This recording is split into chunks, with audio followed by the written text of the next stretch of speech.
Je l'avais dit l'autre fois. Ah oui, mais j'ai oublié. Bon, on va le reprogrammer, on va voir. On va voir.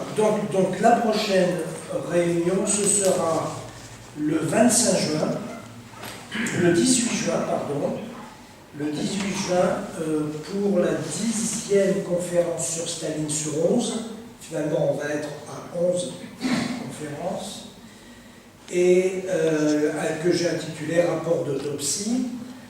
La 11e, ce sera le 25. Donc 18 et 25 juin pour la 10e et la 11e séance sur Staline. Et on va reprogrammer la séance sur les néofascismes. Je pense qu'il faut la reprogrammer parce qu'il y a vraiment pas mal de choses à dire. C'est une reprise de la séance de janvier que nous avons faite en janvier. À l'époque, on était à Guisol. On la reprend, mais à la lumière de la présidence Trump. Voilà, donc aujourd'hui, nous revenons sur le thème de la fois dernière, puisque la fois dernière, nous n'avons pas, il s'en fait beaucoup, tout traité. Nous avons passé la plus grande partie du temps sur la Chine, un peu évoqué la Corée. Robert a un peu parlé de la Corée, mais peut-être 10 minutes, un quart d'heure, un peu plus. Donc aujourd'hui, on va recommencer avec la Corée, et puis après, on reprendra le fil du texte que j'ai préparé. Ouais, vas-y. On va préparer deux petits topos sur Cuba et sur la Corée du Nord. Mais je voudrais préciser avant de commencer que ce n'est pas de l'érudition historique. Pour moi, c'est la création d'une boîte à outils pour nos actions à nous, pour notre parti, pour savoir qu'est-ce qui peut être tiré d'utile, alors que ces deux modèles n'ont rien à voir avec notre situation à nous. Mais quand même, je crois qu'il y a des leçons à en tirer, à condition de s'y prendre sous un certain angle et non pas de raconter toute l'histoire de ces deux pays. Constituer une boîte à outils, ça me paraît très important dans une période d'extrême faiblesse, je trouve, où on se trouve, au plan théorique, au plan idéologique, et dans tous les domaines, on a des très grandes faiblesses. Et si l'humanité fait des efforts, notamment dans les pages débat, je ne sais pas si vous le lisez, je n'ai pas du tout le sentiment que ces intellectuels qui écrivent des choses extrêmement intéressantes font passer leurs idées à l'intérieur du parti. Je pense même le contraire. Et je ne suis pas sûr du tout que les abonnés à l'humanité lisent ces articles-là. Je ne suis pas sûr du tout. Je serais curieux de savoir quels seront les sondages qu'on pourrait faire à ce propos. Il y a les pages lutte sociale, ça c'est pour les militants syndicalistes, mais les débats idéologiques, je ne suis pas sûr du tout qu'il intéresse réellement les militants dans le parti tel qu'il est actuellement. Et ça me paraît très dommageable.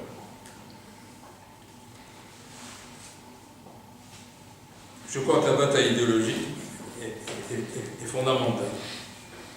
Et cette bataille ne peut être menée que si précisément on a une réflexion suffisante sur tout ce qui se passe à l'échelle internationale. Plus que jamais, c'est très curieux, on a plus ou moins cédé le terrain sur l'internationalisme, sur les batailles internationales, à un moment de la mondialisation. Ça a collé presque avec la chute de l'Union soviétique. On a l'impression qu'on a fermé des portes. Quelle information nous avons par exemple, ne serait-ce que sur les partis communistes dans le monde. Un petit papier de temps en temps sur le PCB, le Parti des travailleurs belges, et puis quelques éléments accidentels, mais on n'a aucune information sur la réalité des partis, leur façon de se battre, et des partis qui sont annexes ou alliés. Rien. À un moment donné où précisément toutes les luttes se tiennent. Et tout est interdépendant. Il y a des faiblesses que je ne m'explique pas. Sauf si on va chercher des choses de très désagréables. Alors pour ces faiblesses idéologiques, pour moi, elles ont trois causes. Je voudrais revenir, parce que, à propos de la semaine précédente conférence, je suis allé chercher le document comme je fais d'habitude, et je suis allé chercher notamment le document qui a été l'UMA, première page, lorsque la République populaire de Chine a été proclamée par Mao Tse-tung. Et contrairement à ce que tu as dit, le titre n'était pas La Chine est à nous, ça c'est venu bien après. Le titre, c'était un communiqué du bureau politique qui saluait l'avancée de la révolution chinoise, de la constitution, etc., etc. Donc la teneur n'était pas du tout ce que tu as imaginé. Le texte, La Chine est à nous, c'est un titre qui a été choisi par Courtade pour une série de reportages qui ont été publiés en 1953. Ah oui, 4 ans après. Après, et je précise parce que 1953, c'est pas rien, après la mort de Staline. Ça explique d'ailleurs peut-être un certain nombre de choses.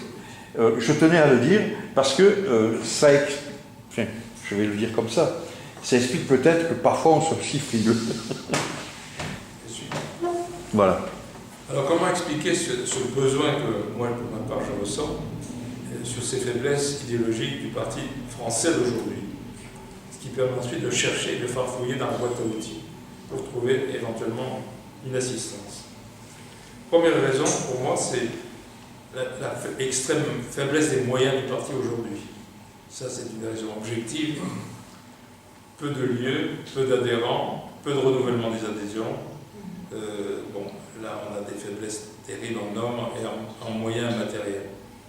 Ça, personne n'y peut rien pour le moment, sauf si on est responsable, évidemment, de cette situation. Deuxième problème, l'obsession électoraliste depuis la Ve République. Le présidentialisme, c'est un pourrissement de la vie publique. On le voit dès la première année d'un mandat d'un président, on passe déjà au président suivant. Et les élections s'enchaînent systématiquement, et je crois que les partis ne pensent plus qu'à ça. Y compris d'ailleurs ceux qui critiquent les défauts. Moi je ressens la même chose pour Viva et pour le parti. La Fédération des Alpes-Maritimes et l'équipe dont je fais partie, l'équipe alternative communiste, je trouve qu'il y a une même obsession, un embarquement sur la campagne électorale qui l'emporte sur tout, qui balaye tout, toutes autres préoccupations. Et je crois que c'est, à mon avis, un penchant réformiste qui me paraît très négatif. Et la troisième raison, c'est l'économicisme, que je ressens très fort. Et Marx a toujours dit que le marxisme, le communisme, c'était pas simplement un changement de mode de production. C'était bien autre chose, de beaucoup plus grand, de beaucoup plus important, de beaucoup plus déterminant. Et je sens une syndicalisation du parti qui ne me paraît pas une bonne chose. Je crois que la CGT fait ce qu'elle peut, il n'y a pas besoin qu'il y en ait une CGT bis.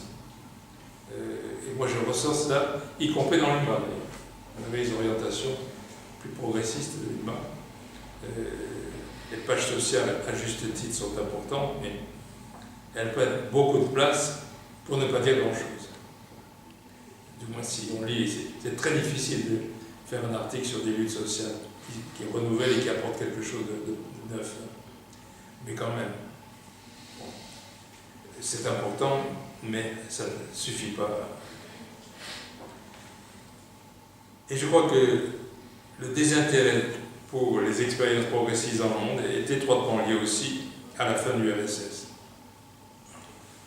L'URSS nous conduisait à s'intéresser à l'international. Dans les sections, il y avait toujours un stock de matériel venant de l'Union soviétique et qui, évidemment, nous envoyait du matériel orienté sur l'international. Et en conséquence, on était conduit à s'y intéresser et à se mobiliser sur certains problèmes. On le voyait avec les luttes sur le port de Nice, puisqu'on en a parlé tout à l'heure, pour la guerre d'Indochine, pour la guerre du Vietnam, pour la guerre d'Algérie, un peu partout, il y avait une bagarre qui était menée réellement avec beaucoup d'affluence et beaucoup de militantisme. J'étais témoin de certaines choses. Berlinguer avait dénoncé la politique soviétique, mais ça n'empêchait pas que les soviétiques donnaient du matériel de propagande pour le Portugal, l'Espagne, fascistes, et des dollars. Puisque moi, je suis témoin que des camarades qui travaillent à l'aéroport apportaient des dollars, par exemple, il y a un copain, alors là, ça a été très craignos, parce qu'il allait apporter l'argent à Haïti en passant par Saint-Domingue. Seulement, il arrive à Madrid, et c'est Jean Chamenet qui est venu récupérer la mallette et il y a eu beaucoup de choses comme ça. Et les tracts, c'était le député du Belgo, je ne sais pas si tu as connu Robert, député communiste de l'autre côté de la frontière. Italien. En Italie, ouais, c'était un camarade qui venait souvent nous voir à la fédération. Il dépendait de, comment s'appelle la ville San-Remo. San-Remo, mais l'autre avant aussi, parce qu'il y avait des permanents du parti italien. Donc c'est lui qui faisait, ça, parce qu'il pouvait passer la frontière sans trop qu'on emmerde, parce que rappelez-vous avant, on vous contrôlait tout, hein, la frontière. Donc, de voir un peu ce que tu dis sur l'Union soviétique, malgré les divergences qu'il y avait avec le PCI, il continuait quand même d'apporter cette aide à l'international. Quels que soient les problèmes, les fautes, les crimes de l'Union soviétique à l'intérieur, sans l'Union soviétique, ce sont des simples existences. Il n'y avait pas eu le mouvement de libération nationale. La décolonisation, elle était pour une large part liée à l'assistance que l'Union soviétique apportait, parfois en neutralisant simplement les adversaires, mais parfois en les aidant directement. En Angola, en Mozambique, etc., c'était pas pareil. En Algérie. Et moi, j'ai le sentiment que l'international a été remplacé par une solidarité pour les militants persécutés. Il me semble que si on voit un virage, il y avait l'internationalisme, soutien à des mouvements, il y a des changements de politique dans le monde entier. On est passé dans une deuxième phase, surtout après la fin de l'Union soviétique, à une solidarité militante pour des individus, pour des cas particuliers, un petit peu à mon avis, en suivant la ligne de la défense des droits de l'homme que défendait le libéralisme. Nous, on s'est associés finalement à ces campagnes de droits pour les droits de l'homme, pour des particuliers, pour des militants particuliers. Et puis c'était à peu près tout.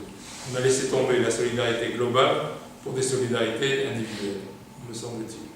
Et ça n'apporte pas tout à fait les mêmes, c'est pas tout à fait la même contribution. En plus, avec un choix dans les militants. Bien sûr.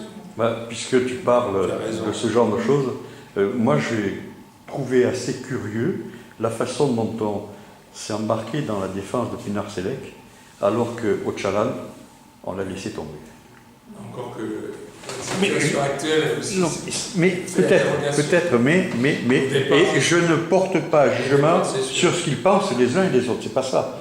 Mais quand il a été arrêté, on n'a pas constaté un mouvement considérable. Il y a une sélection dans le monde qui doit être liée à différentes raisons. Alors, on pourrait s'intéresser à d'autres exemples que ceux de la Corée du Nord et de Cuba. Je pense par exemple à un secteur très négligé, que j'ai un peu connu, c'est celui par exemple de la Jamaïria libyenne de Kadhafi. En gros, c'était une expérience associant islam et socialisme. Et ça avait ses mérites, ça avait son intérêt. Je suis allé assez souvent là-bas et j'ai trouvé qu'il y avait un chemin qui n'était pas du tout médiatisé ni lié à une solidarité quelconque en France. Le Parti français s'est toujours tenu très à l'écart, même à l'époque où le mouvement kadhafiste était puissant et très orienté sur la gauche et sur le progressisme. L'Union soviétique s'en était aperçue, et la flotte russe et soviétique était dans les ports de Tripoli. Nous, on a toujours été d'une extraordinaire prudence, j'ai jamais su pourquoi. Bon. Notre exemple, c'est le sankarisme. Je crois que vis-à-vis du c'était la première révolution africaine sérieuse, me semble-t-il. Et le sankarisme avait beaucoup d'éléments très positifs, très intéressants, me semble-t-il. On a été d'accord, on a été copains, mais ça ne nous a pas très intéressés. Or, c'était toute l'Afrique francophone, toute l'Afrique française, en fait, qui était mobilisée, qui était touchée par le sankarisme du Burkina Faso. Pourquoi? Je ne sais pas trop. je ne saurais pas l'expliquer. Une autre expérience, l'expérience bolivarienne de Morales, avec l'indianisation et l'association socialiste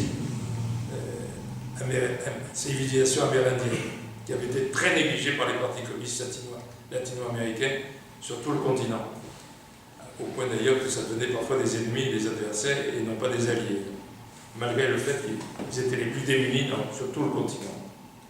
Pourquoi Morales, que des ONG ont accueilli, la mienne notamment à Genève, à l'ONU, avant qu'il soit président, je serais incapable d'expliquer pourquoi. Donc, il y a des trous dans nos actions, des vides, des lacunes que je ne peux pas expliquer, et qui nous auraient permis de toute façon de mieux comprendre les relations internationales dans leur ensemble si on avait connu exactement le pourquoi de ces mouvements et la qualité de ces mouvements. Alors, les choix que j'ai faits, donc RPDC Cuba, c'est parce que pour la RPDC, je la connais directement, Cuba, je la connais comme tout le monde, mais on trouve à l'intérieur de ces expériences des choses qui peuvent nous être utiles. Alors pour la Corée du Nord, en quelques mots. D'abord, ce n'est pas un modèle. Pour nous, ce serait invivable. La société nord-coréenne ne peut pas être un modèle, tant elle est spécifique. Elle est spécifique pourquoi ? Parce qu'elle intègre, elle fait la synthèse du socialisme, du marxisme, du confucianisme, d'un souverainisme marqué par le fait que la Corée était placée au milieu des grands empires du monde, l'empire japonais, la Russie, la Chine, et qu'ils ont eu beaucoup d'ennuis en tant que petit État, petit royaume, au milieu de ces grands. Et les grands ne font jamais de cadeaux aux petits, même s'ils sont progressistes dans leur interne. Et je crois que c'était très intéressant aussi de s'intéresser à ce pays, auquel on s'est intéressé aussi longtemps que l'Union soviétique a existé. Les éditions sociales ont publié plusieurs bouquins, Vidal et d'autres, sur la République populaire démocratique de Corée, et puis fin de l'Union soviétique, fin de tout intérêt pour la Corée du Nord. Comme si on avait eu peur de se mouiller tout seul en solidarité avec cette expérience inédite. Pourquoi, là encore, il me semble que ça aurait été peut-être une aide à notre santé mentale de prendre conscience de la pathologie occidentale qui est le suprémacisme, blanc et européen. Si on n'est pas blanc et si on n'est pas européen, le socialisme, c'est pas intéressant. Je me demande si c'est pas la vraie question qui se pose, parce que quand on a été une puissance coloniale, on le reste dans la tête pour des générations et des générations. Et on n'oublie pas qu'on était les meilleurs, les plus puissants. En 1918, on était la première puissance mondiale. On avait un bel empire tout en rose dans les livres de géographie pour les enfants des écoles. Et on n'a pas perdu cette triste habitude. Et ça s'est manifesté aussi dans l'histoire du parti, me semble-t-il. Par exemple, l'histoire du PCA algérien, du Parti communiste algérien, dans nos relations avec nous. À la libération, ça s'est passé un peu confusément, si on peut dire, c'est le moins qu'on puisse dire.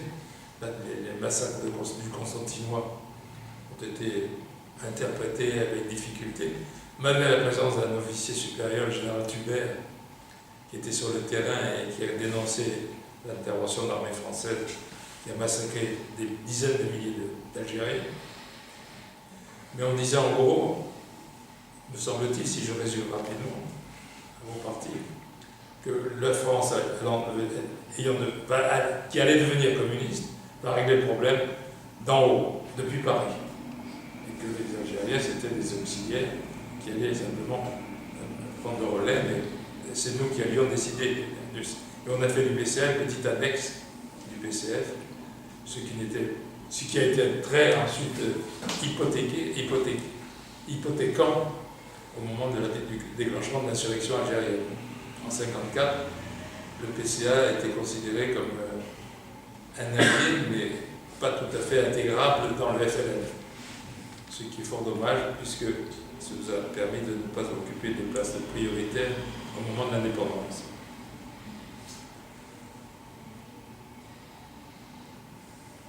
Donc le rôle du modèle soviétique me paraît à la fois ennuyeux et riche, parce qu'on a été quand même, me semble-t-il, plus intelligent quand l'URSS était là, plus sensible à l'ensemble des problèmes globaux du socialisme et du communisme que depuis la fin de cette Union soviétique. Et on a voulu, je crois, se dédiaboliser, comme le Front National. On a dit maintenant c'est réglé, on va plus être accusé d'être des staliniens ou des agents de l'Union soviétique, comme on entendait tous à tour de rôle au fil des générations. On va pouvoir trouver une voie française au socialisme et s'imposer comme un grand parti français, et français d'abord. Je crois que c'est pour une part un échec glorieux parce qu'on n'a pas pour autant travaillé sur la voie française. On a laissé tomber là les problèmes internationaux, mais on n'a pas même cherché une vraie voie nationale. Garaudy s'est lancé un petit peu sur ce terrain, il a essayé de dire des choses, et ça a mal fini pour lui, puisqu'il a été viré dans des conditions difficiles. Je ne sais pas si vous vous souvenez, pour ceux qui ont connu ça, le départ dans le silence absolu d'un camarade qui avait été membre du bureau politique pendant de nombreuses années. Années 80. Avec la Libération, puisqu'il était déjà député à la Constituante, je crois. Et finalement, le seul pays qui a conservé pour nous une image positive, c'est Cuba. Et je m'interroge aussi pourquoi. Pourquoi on est très indulgent avec Cuba? Pourquoi tout va bien avec Cuba? Ce qui n'est pas le cas pour la RPDC et pour la Corée. Pourquoi est-ce que Cuba est mieux aimé par nous que la RPDC? Ils sont tous les deux exotiques par rapport à nos standards. Alors comment expliquer qu'il y a un exotisme qui séduit davantage quand il est dans les tropiques que lorsqu'il est sur une péninsule asiatique? Le phénomène Che Guevara. Il y a le phénomène Che Guevara, je pense, c'est sûr, parce qu'il y a le romantisme, il y a le son physique. C'est l'Occident, et c'est une culture hispanique aussi. Donc c'est l'Occident. C'est un bout d'Occident à l'autre bout du monde. Encore que pour le Chili d'Allende, oui et non. Il faut dire qu'Allende était PS et franc-maçon, ce qui peut-être faisait un peu trop. Même si... Ah oui, mais c'était, quand tu dis PS, hein, c'est pas PS dans le sens... Ah, ça c'est sûr. Ah. C'est pour ça qu'on aurait pu être plus intelligent. C'est plutôt NPA. Voilà, on aurait pu être plus intelligent justement. Il y avait quand même peut-être du tirage entre le PC chilien et le PS. On ignore un peu, il y avait les problèmes du MIR au milieu. Enfin, on a été moins enthousiaste pour le Chili que pour Cuba. Pour Cuba, ça dure. Quelques souvenirs. La première fois que j'ai entendu parler de Cuba et de la révolution, la guérilla qui est montée, j'attendais chez un dentiste et il m'est tombé sous les yeux Paris Match de l'époque, qui avait fait publier avec des photos pleines de pages tout un reportage sur les Barbudos. Et c'était, mais enthousiaste, Paris Match. C'était enthousiaste. Mais pourquoi? Et j'essaie de répondre à la question que tu me posais. Peut-être parce que c'était justement un Européen. C'était une culture européenne, on pouvait comprendre. Et je le mettrai en opposition avec ce que tu as dit brièvement à propos de Sankara ou de Kadhafi. Voilà, c'est tout. Et le PC algérien aussi. Je crois que là-dessus, il y a eu une incompréhension du fait que ce qu'on voyait, c'était le miroir de ce qu'on aurait voulu faire. Et pas ce qu'on voyait, c'était des gens qui construisaient autre chose que le modèle qu'on avait en tête. Après, il y a un autre aspect, moi je me rappelle, quand on réagissait, on allait beaucoup plus à Cuba, parce qu'il y avait un vigile organisé, de nombreux Français, des jeunes, allaient à Cuba et c'était un miroir. Beaucoup plus que d'aller en Union soviétique. D'abord c'était compliqué, les visas, les machins. Cuba c'était beaucoup plus facile quand même. Moi j'ai visité Cuba, personnellement j'étais déçu parce qu'ils souffrent. Une quinzaine d'années, moi je suis laisse faire. Je crois que Cuba c'est aussi la musique, le soleil, les vacances. Et peut-être ça suffit pour expliquer l'essentiel. Alors on n'imagine pas que Pyongyang soit une station thermale. C'est comme ça. On peut se tromper d'ailleurs parce que la Corée est un très joli pays physiquement. Une zone de montagne au nord et les zones maritimes au centre et au sud, qui peuvent aussi servir de station. D'ailleurs, il y a des stations balnéaires, des stations de ski. Mais ça ne vient pas à l'idée de considérer Pyongyang comme un lieu de visite. Castro et Guevara, c'est des bourgeois, c'était des bourgeois. Il y avait ça aussi peut-être. Il y avait ça aussi peut-être. Oui, je remarque effectivement qu'il y a eu plus de familiarité, si je peux dire, avec Cuba, contrairement à Grenade. Parce que le PCF, ils n'ont pas tellement soutenu Michel. C'est sûr, je n'ai pas pensé. D'ailleurs, à Grenade, il y a eu 150 Cubains qui ont été liquidés pour les Américains. Et le PCF, je n'ai pas vu d'article sur le problème de Bishop à Grenade. Moi ce n'est pas tellement les erreurs qui me font problème, c'est le pourquoi. Quels sont les critères qui, de temps en temps, nous conduisent à être favorables, indulgents, sévères, rigoureux, hostiles? On ne voit pas une cohérence très, très claire et très précise. Mais je pense qu'il y a la méconnaissance. Moi, j'étais témoin par rapport à la Bulgarie, par rapport aux échos que j'avais en Roumanie.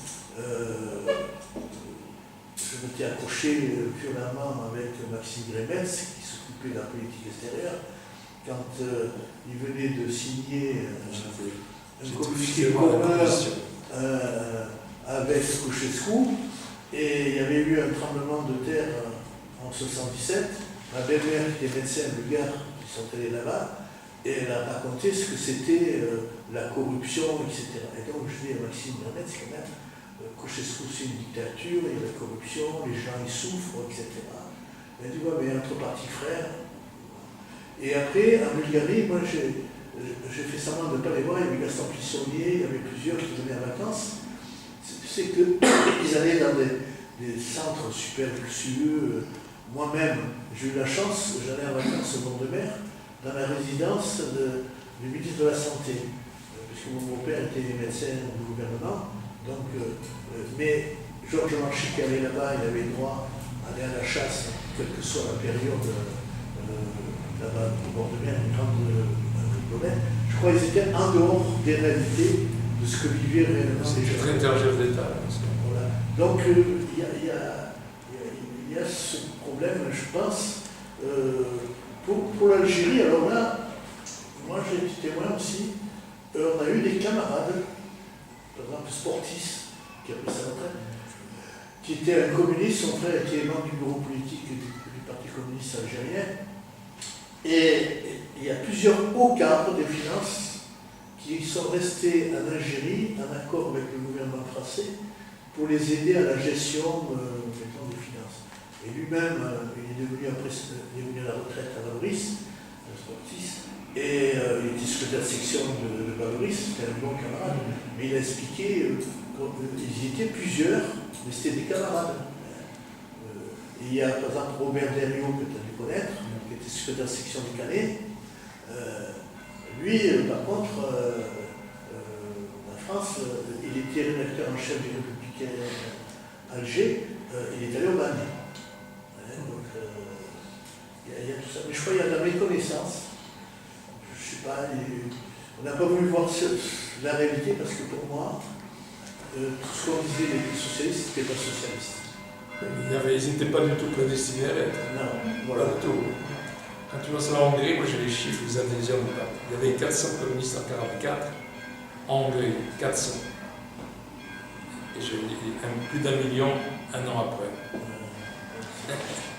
Quel communiste? Ils s'auto-proclamaient communistes, mais quel communiste? Des camarades m'ont dit là-bas, c'était la carte de sécurité sociale en fait. C'était l'équivalent. Vous savez que pour aller comme ma femme, c'était dans les années 80, à l'université, il fallait faire partie du Komsomol en Bulgarie. Si vous n'étiez pas membre du Komsomol, vous ne pouvez pas vous inscrire à l'université. Mais est-ce qu'ils avaient le choix en même temps? Puisqu'ils n'avaient aucune base populaire. Ils l'ont fabriqué artificiellement. Donc en même temps, les quelques vrais authentiques communistes, au moins ceux de longue date, ils n'avaient pas tellement de moyens entre les mains, avec en plus une relative impopularité de l'Union soviétique. Il y a qu'en Tchécoslovaquie où la Russie n'était pas impopulaire, mais ailleurs, en Bulgarie, si. En Bulgarie, il n'y a pas d'impopularité. Il y a, même aujourd'hui, j'y étais à mon avis, une partie des Ah oui, il y avait une tradition. il y a quand même, ils ont été libérés par l'armée russe en Contre les Turcs. 1878 de l'Empire ottoman.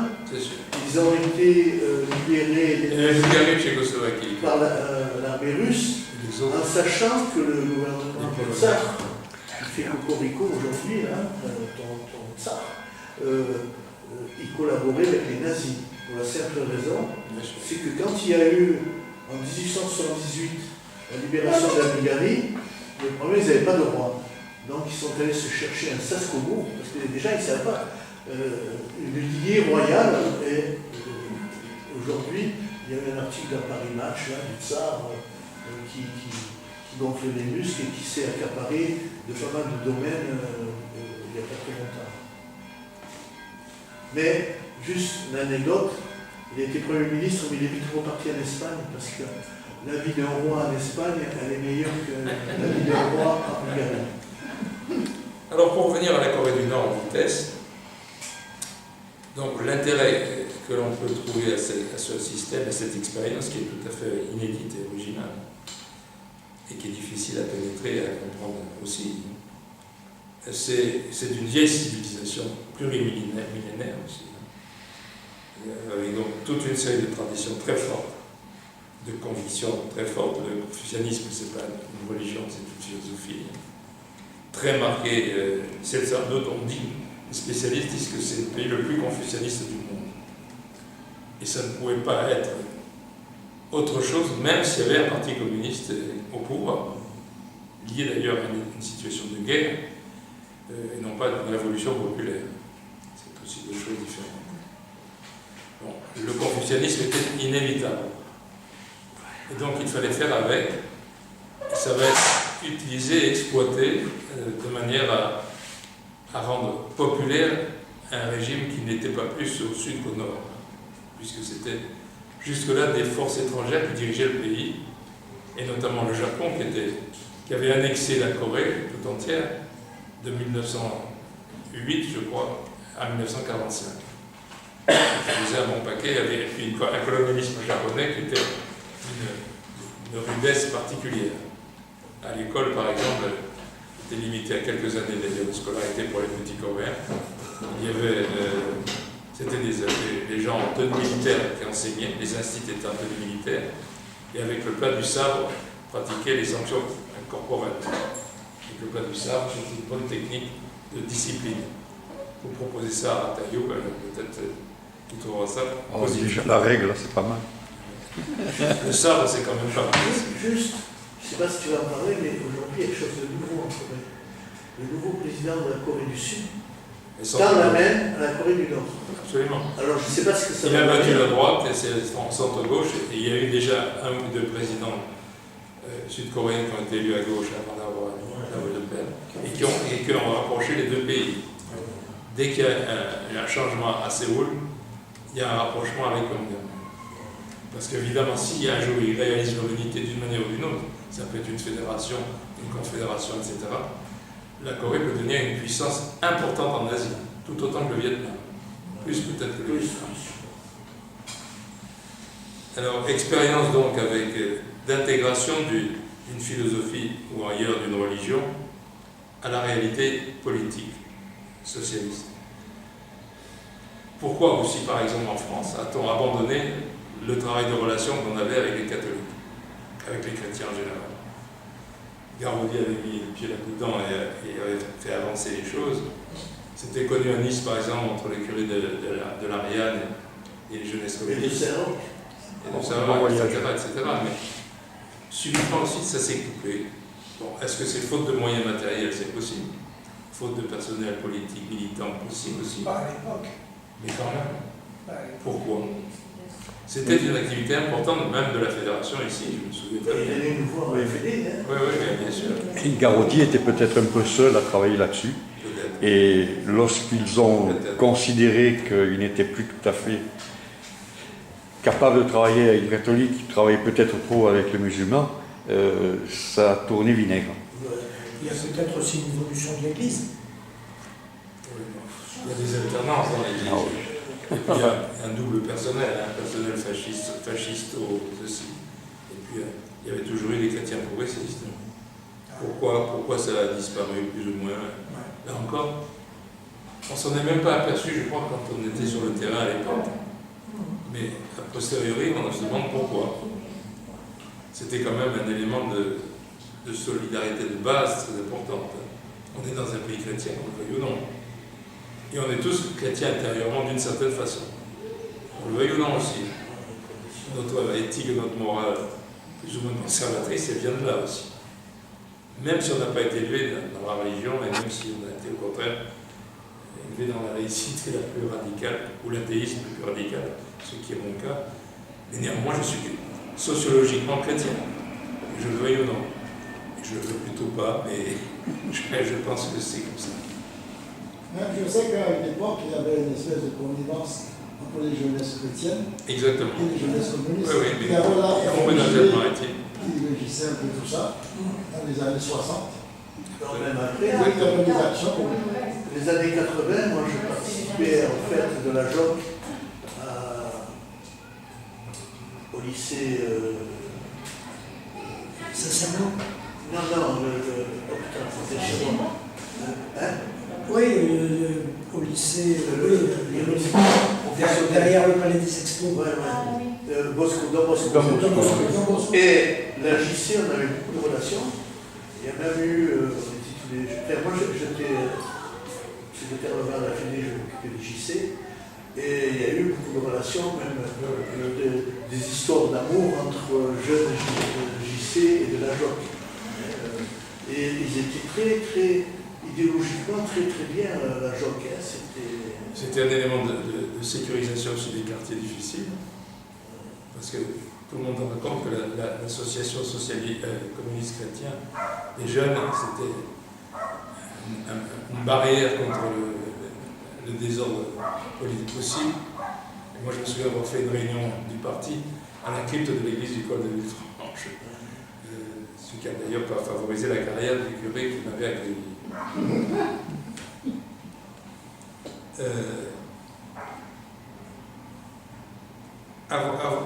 Autre élément important dans la personnalité du Parti du Travail nord-coréen, c'est par hasard d'ailleurs qu'il a choisi comme étiquette Parti du Travail et pas Parti communiste, bien qu'ayant bénéficié du large appui des passés chinois et des passés soviétiques, notamment pendant la guerre de 50-53, c'est pour la nécessité d'avoir précisément une base la plus large possible, qui n'existait pas au départ.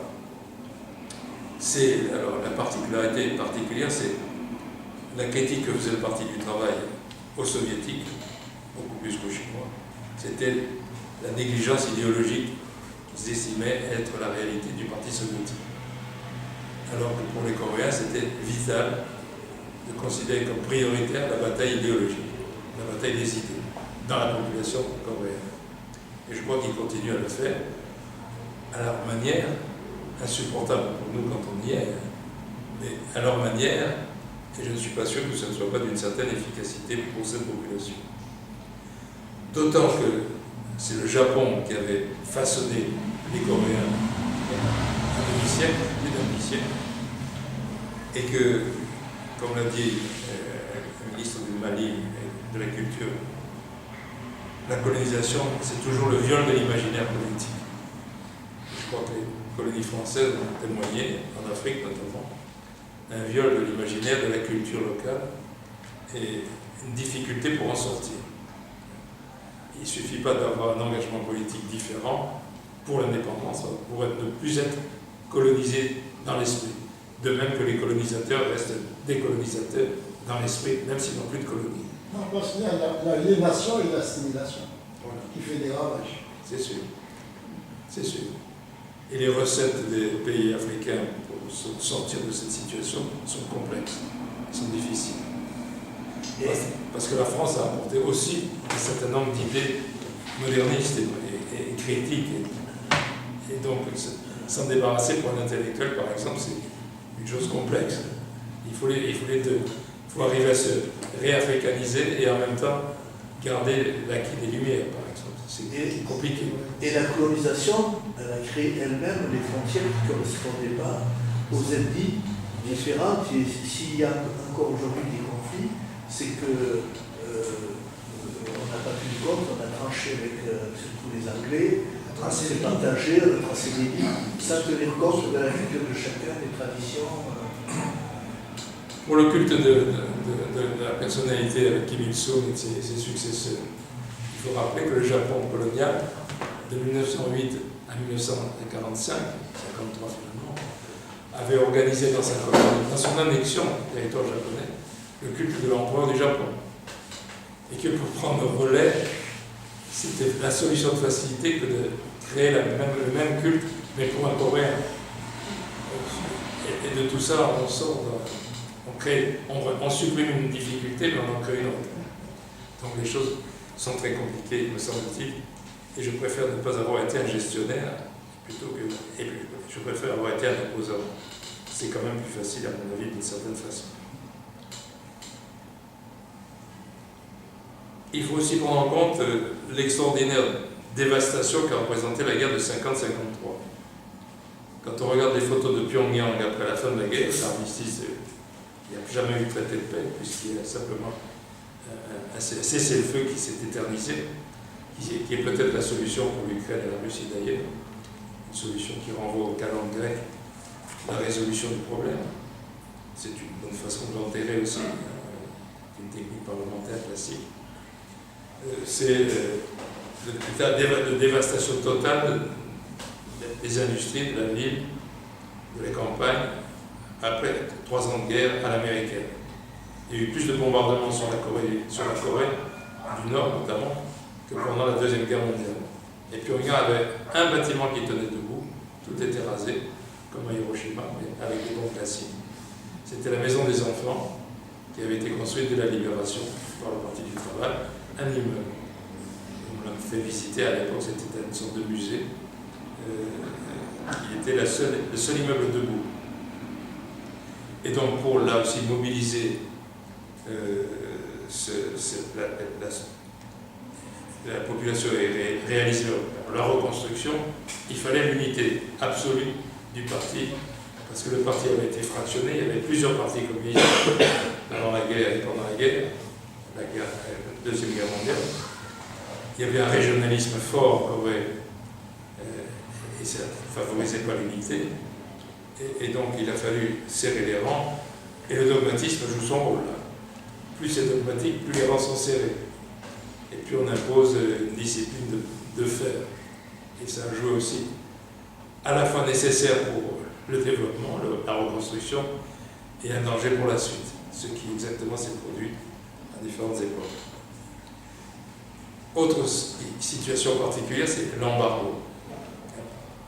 Plus de 70 ans de boycott et d'embargo. Imaginez que c'est ce que ça aurait pu être pour la France. La France enfermée dans ses frontières pendant 70 ans. Comment voulez-vous avoir un esprit d'ouverture, quand on parle de la Corée du Nord qui est un pays ermite, c'est pas tellement une tradition, mais on l'a imposé, cet ermitage. On l'a imposé pendant 70 ans et on l'impose toujours, puisque le pays n'est pas reconnu diplomatiquement par l'Occident, et par pas mal de pays, et que la circulation économique et financière ne fonctionne pas avec l'extérieur, si ce n'est par des voies très indirectes, soit par des alliés comme la Russie et la Chine, soit par des tiers intermédiaires qui coûtent très cher, ce qu'avait fait Kadhafi aussi lorsqu'il était soumis à des sanctions. Donc on voit aussi comment la situation géopolitique a fabriqué ce que l'on reproche aujourd'hui à la Corée du Nord, c'est-à-dire dogmatisme, étroitesse, alors que ce n'est pas naturel aux Coréens. C'est déterminé par la situation.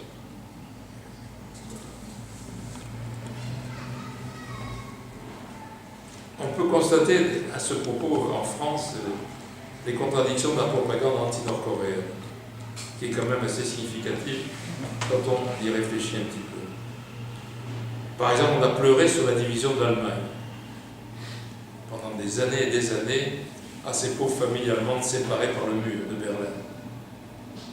La Corée a été divisée en deux, elle l'est toujours, sans jamais qu'on s'en préoccupe des familles coréennes. Les familles coréennes, on s'en fout. D'abord, ils sont jaunes, ils sont asiatiques, ils ont les yeux bridés et ils sont loin. C'est pas l'Europe. C'est pas l'Europe. Donc on peut pleurer sur les Allemands, même tant qu'ils nous avaient fait quelques ennuis, mais pas sur les Coréens. Ils n'en nous ont jamais fait, mais c'est comme ça. Le PS, par exemple, a beaucoup admiré le titisme yougoslave. Jules Bosch a écrit un bouquin sur la Yougoslavie, et c'était bien, comme pour De Gaulle avec la Roumanie, c'était bien aussi, simplement parce qu'il faisait des ennuis à l'Union soviétique. La Corée du Nord ne faisant pas d'ennuis à l'Union soviétique, ayant pourtant une spécificité très particulière, ça n'intéressait personne d'être coréaniste. C'était pas la peine. C'était aussi de l'insistance sur l'autogestion Voilà. qui attirait les PS. Mais la Corée du Nord avait aussi toute une série de particularités dans son organisation économique sur laquelle on ne s'est jamais intéressé. À l'occasion du voyage de Macron, ces derniers jours là, au Vietnam, il a porté une gerbe devant le mausolée de Ho Chi Minh. Assez extraordinaire de lire ce qu'a écrit le Figaro à cet égard. Parce qu'ils ont présenté Ho Chi Minh en disant que c'est l'animateur de la résistance indo-chinoise, celui qui avait résisté aux Américains, aux États-Unis, et le patron de l'invasion du Sud par ses troupes du Nord. Je trouve que c'est assez révélateur de la façon dont certains voient les choses. C'est tout.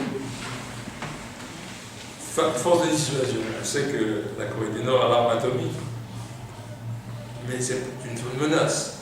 Parmi les méchants du monde, il y a la Corée du Nord et sa bombe atomique. L'argument que développent les Coréens, c'est exactement l'argument de Gaulle. C'est une force de dissuasion. On est un petit pays, si on n'a pas l'arme atomique, on se fait casser la gueule. Et c'est intervenu dans une période précisément, un certain nombre d'États ont été liquidés. Le régime ont été liquidés. Donc, deux poids, deux mesures, là encore, sur la préoccupation qu'on a à propos de l'arme atomique.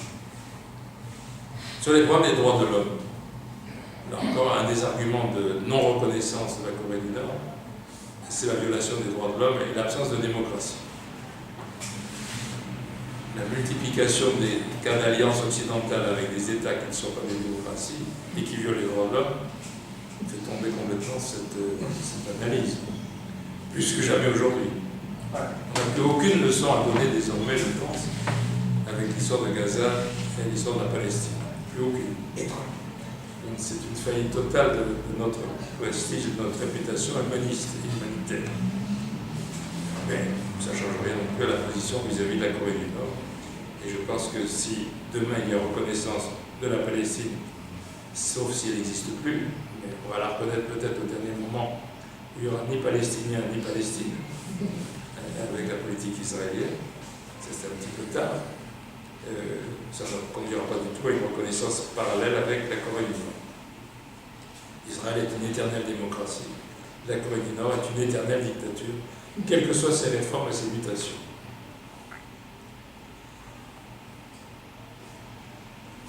Autre élément de la Corée du Nord qui me paraît intéressant, et je termine par là sur ce pays, le rôle de l'armée. À chaque fois qu'on voit une image sur la Corée du Nord, on voit les militaires démarcher au pas de loi sur la place centrale de Pyongyang. Pratiquement, c'est d'ailleurs la seule image qu'on retienne de la Corée du Nord quand on est français, ce qui montre que la culture française est développée. La place de l'armée me paraît une évidence dans un pays qui est toujours en état de belligérance, puisqu'il n'y a aucun traité de paix, ni avec les États-Unis, ni avec la Corée du Sud. Il y a eu simplement un armistice. Le feu a cessé, mais pas le traité de paix. Et donc l'armée est le pilier de la défense nationale dans un État qui est toujours en situation de belligérance.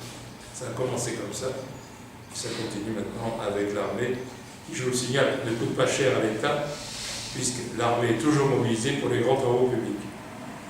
Ce qui fait que ça ne coûte pas très cher. Et je crois que c'est une des rares armées dans le monde qui dirige des travaux publics dans le pays.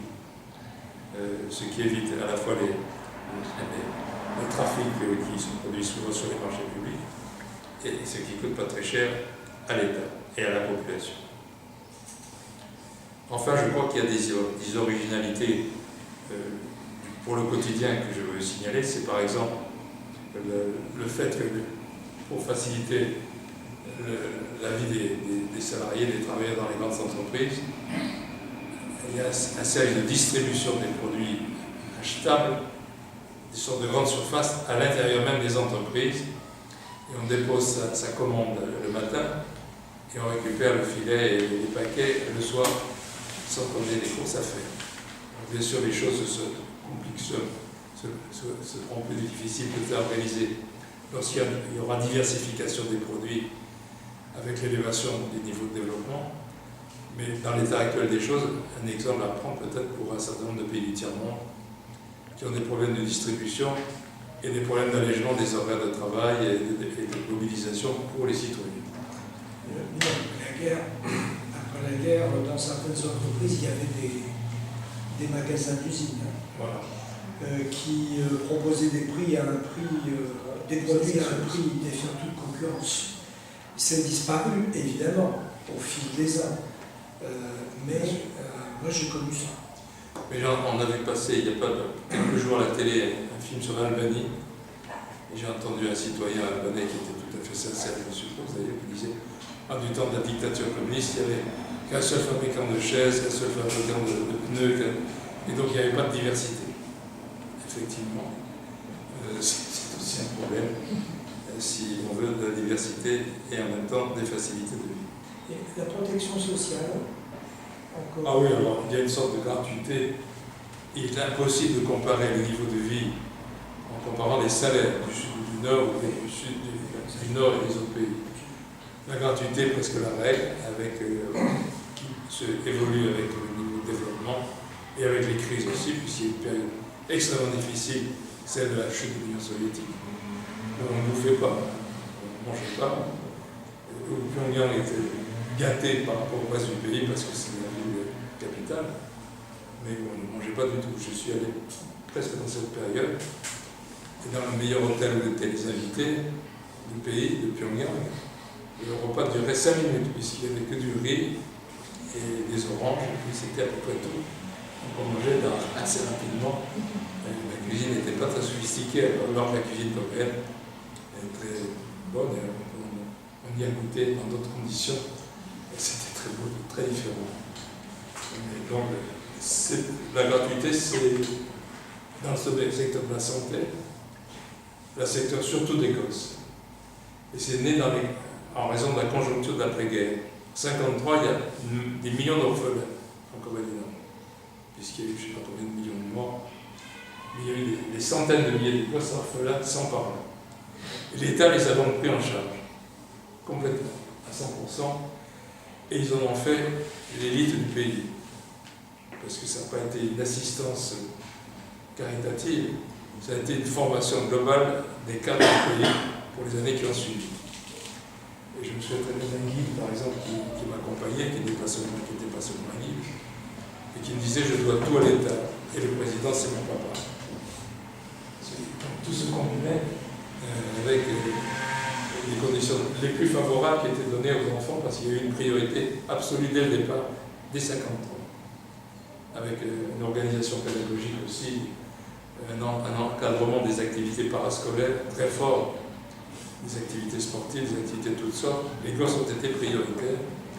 Ils m'ont toujours raconté que le premier ascenseur de la maison des enfants a été l'ascenseur, le premier ascenseur du pays a été l'ascenseur de la maison des enfants. Aujourd'hui, on a visité d'ailleurs, avec les salles de ping-pong, les salles de gymnastique, les salles de volley-ball, les écoles de danse, etc. Tout, les écoles de peinture, tout est lié. Et c'est à peu près à différentes échelles dans les villes du pays. Ça, c'est un élément qui a un caractère général. Là, c'est pour la Corée, mais en URSS, même chose. Tous les pays socialistes, en RDA, le prix des denrées de base, le prix, donc la gratuité de la santé, le prix du logement, etc. Transport. Des transports. En Chine, on peut se nourrir pour une personne, peut se nourrir pour un mois entier, pour une somme du genre, je vais sûrement dire une bêtise, mais du genre 100 ou 150 euros. Hein, peut-être que je suis au-dessus de la réalité. Donc, et ça vous est livré au pied de votre immeuble. Chose comme ça. Franchement, chez nous. Et donc, oui, c'est ça, on ne peut pas comparer les salaires si facilement. Si facilement. C'est vrai dans l'autre sens pour les États-Unis, puisque là, les salaires sont mouse costauds, mais là, comme il n'y a pas de protection sociale, il faut retirer des sommes faramineuses. Alors, ce que je voudrais dire à ce propos, c'est que la sécurité au sens social est très générale, très largement assurée. Et je crois que seuls souffrent de cette situation les intellectuels.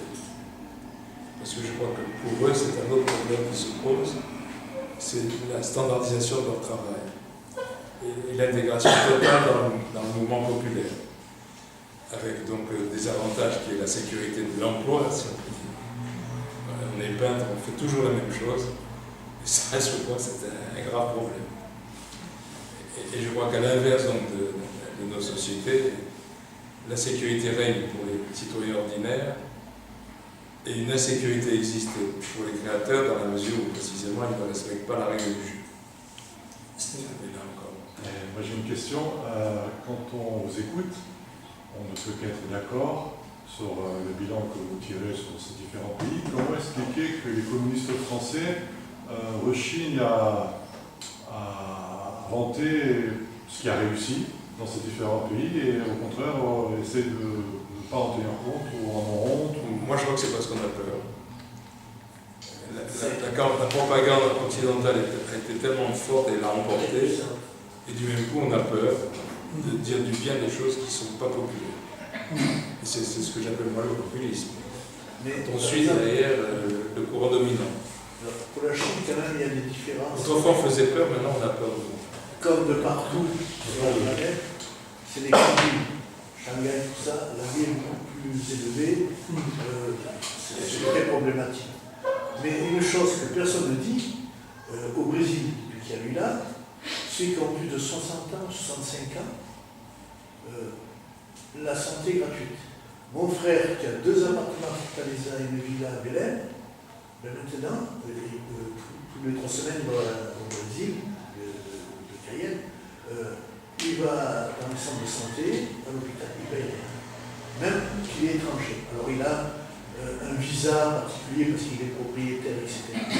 Mais et ça, on n'en parle pas. Alors, c'est pas le socialisme du Brésil, hein, mais grâce à une personnalité comme lui-là, le Brésil, dans notre image, le gros problème, alors je ne vais pas rentrer là-dedans, le gros problème c'est que les évangélistes mènent une lutte idéologique incroyable d'extrême droite.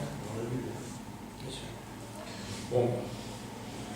Moi, je me demande si ce que tu nous donnes comme explication sur la vision de la Corée, etc., et les relations du PCF avec ces républiques-là, ça n'a pas un peu quelque chose à voir avec la façon dont le PCF a mal perçu ou mal réagi aux premiers événements qui sont déroulés en Algérie, après la guerre, où il y a eu une peur de comprendre ce qui était en train de se passer, c'est-à-dire cette décolonisation. Et au lieu de se lancer dans un soutien à ce mouvement de libération nationale, on a préféré se lancer dans paix en Algérie. Et je me demande si ce n'est pas la même chose, avec une grande peur de notre force. à un moment donné, de la force du mouvement populaire. Et ça a permis de nous insérer peut-être dans la société française, dans ce qu'elle avait peut-être de pire à ce moment-là. Il y avait une grande peur d'être assimilé au FLN, ça, je peux en témoigner très directement. Oui, oui. Un jour, Charles m'a appelé au téléphone, j'étais responsable des étudiants. Non, Charles Caressa. Castan.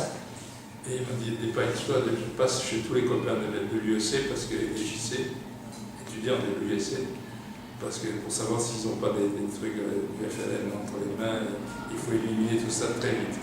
Mais en même temps, on avait des relations privilégiées avec l'amicale des Algériens d'Europe, je m'en étais occupé. Et à un moment, je n'ai pas compris, on a eu la rupture. Ils venaient à la Fédé, ils avaient le siège en face de Marceau, par là. Ils étaient nombreux. Hein.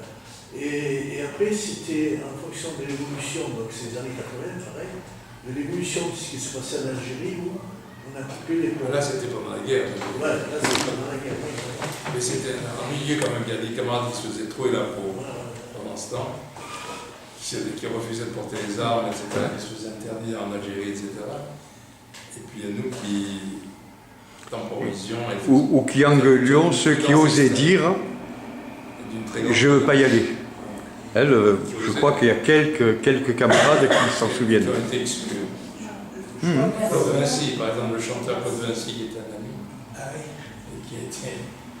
et qui a mis beaucoup de temps à être réintégré. Alors qu'il n'avait commis que cette discipline. Il repasse la question, je passais sur Arte, le film La Question sur la vie de Galec. Henri Alec. Et de Jean Salem, qui était son fils. Sur la question des positions du parti et des ouvriers en général, sur les questions internationales, questions extérieures en général, attitude vis-à-vis de l'étranger. Il faut bien voir une chose tout à fait fondamentale, c'est que à la Libération, pour la première fois, l'ensemble du pays, des classes populaires, classes ouvrières, classes populaires en général, pour la première fois, voit arriver un système économique et social qui a un caractère un petit peu plus intégrateur. Pour la première fois, alors il y avait eu le précédent du Front populaire, hein, vous allez me dire, hein, bien entendu. Mais là, pour la première fois, on avait affaire à une société qui avait été pensée pour intégrer les masses populaires. Pas pour leur bien, bien entendu, c'était pour le bien du système. Hein. C'était surtout pour qu'elles n'aillent pas se jeter dans les bras de Staline. Surtout pas. Bon, donc le système se rend compte, tout ça a été théorisé, le système se rend compte au niveau mondial, théorisé pendant la guerre, des conférences qui ont eu lieu pendant la guerre. Il se rend compte qu'il ne peut pas continuer comme ça s'est passé, disons, depuis la fin du 19e jusqu'aux années 30 incluses. Hein. Et je fais une parenthèse pour le Front populaire. Et donc, après la guerre, il y a ce nouveau système. Donc vous connaissez bien, hein, les jours heureux, etc., etc. Et dans ce cadre-là, il faut comprendre... Oui, et dans ce cadre-là, il faut bien voir que les ouvriers, les employés, etc., se disent, bon, le capitalisme, c'est pas l'horreur. On peut trouver notre place. Remarquez, je vous fais remarquer que assez vite, notre impact, notre place, donc qui est très élevé à la Libération, mais après, assez rapidement, à mesure que ce système-là va se développer et atteindre sa maturité, je fais peut-être un rapprochement un petit peu rapide, mais notre impact va diminuer. Et nous savons, nous, jusqu'où ça va aujourd'hui. Bon. Et donc, l'attitude vis-à-vis de l'international, elle s'explique aussi dans ce cadre-là. C'est-à-dire qu'on s'en désintéresse plus ou moins. Là aussi, il y a des exceptions. Il y a le Vietnam. Les bateaux pour le Vietnam. C'est une sacrée exception dans les années 70, il me semble. Mais là aussi, si tu veux, Corée, les pays de l'Est peut-être pas, parce que là ils sont dans un statut, ils représentent un enjeu politique, idéologique, donc peut-être qu'on s'en intéresse, on les regarde, mais globalement l'international, alors quand c'est trop exotique, comme la Corée, et puis l'Afrique, l'Asie, l'Afrique. Moi, je crois aussi qu'on a été battu idéologiquement par l'American Way of Life. Le modèle américain a tout écrasé, tout écrabouillé. Tout écrasé. Une chose, j'ai envie de dire, de rajouter. Je dirais aussi qu'il y a eu la société de consommation qui a explosé à partir des années 50, on dit toujours, ouais. Après, je rajoute un peu quelques points sur ce que tu as dit. Il y aurait, on pourrait dire, dans le langage marxiste, la classe ouvrière qui s'est transformée un peu, d'une certaine manière, en aristocratie ouvrière, corrompue par des hauts salaires, et qui a un peu abandonné ce qui se passait dans les autres pays du monde. Et après aussi, le fait que j'ai bien compris une chose, c'est que dans les différents pays du monde, il y a eu une lutte des gens de gauche ou des communistes, on va dire. Mais ils ont un point commun, c'est qu'ils n'étaient pas dans le cheminement marxiste classique, on va dire, de la classe ouvrière, va prendre le pouvoir d'une manière par la révolution ou par les urnes, mais ça a été par la lutte armée, faite dans des milieux qui venaient de milieux militaires, on va dire, dans beaucoup de pays. Ça fait que peut-être, hein, les ouvriers français ne se sentaient pas trop concernés, ils se disaient, nous, de toute manière, si un jour on prend le pouvoir avec le PCF, on ne choisirait pas la lutte armée, de toute manière, on ne fera pas ce chemin. Donc, c'est une interrogation. Je crois que Marx n'a jamais dit que, par exemple, la classe ouvrière avait une conscience de classe spontanée. Exact, bien sûr. Il y a des tas de classes ouvrières qui font n'importe quoi, qui n'existent pas en tant que classe. Des gens qui sont côte à côte, mais qui se ressentent que par leur niveau de vie, et pas du tout par leur conscience et leur collectivitisme. La carence, on a sous-estimé la lutte idéologique. Bien sûr. Quand on voit aujourd'hui encore que les milliardaires se battent pour dominer la télévision, les médias, etc. Mais il y a, jusqu'aux années 90, le Parti communiste faisait beaucoup de formations, mais aussi la formation sur l'internationalisme. C'est-à-dire qu'il y avait quand même des sujets sur... mais après, depuis à 90, ouf, plus rien. Et même syndicalement, la CGT qui faisait partie de, je ne sais pas aujourd'hui, de la Fédération syndicale mondiale, la FSM, etc., il y avait tout ce mouvement. Et là, il n'y a plus rien. On a parlé de la télévision, mais je me souviens de Télé-Liberté qu'on avait créé aussi. On est parti. Au fur et à mesure que la télévision gagnait en auditeurs, on a supprimé l'organisation qui s'en occupe. Ce qui me paraît aussi. La question qui reste, c'est toujours pourquoi alors? Pourquoi? Qu'est-ce qui s'est passé? Ça. On a énuméré les causes éventuelles, mais pourquoi même ces causes éventuelles ont été déterminantes? Je dirais qu'on n'avait pas la bonne méthode parce que pour mener une lutte idéologique, il faut discuter, il faut accepter qu'il y a d'autres points de vue et pas terminer une discussion parce que même pas où ça mène.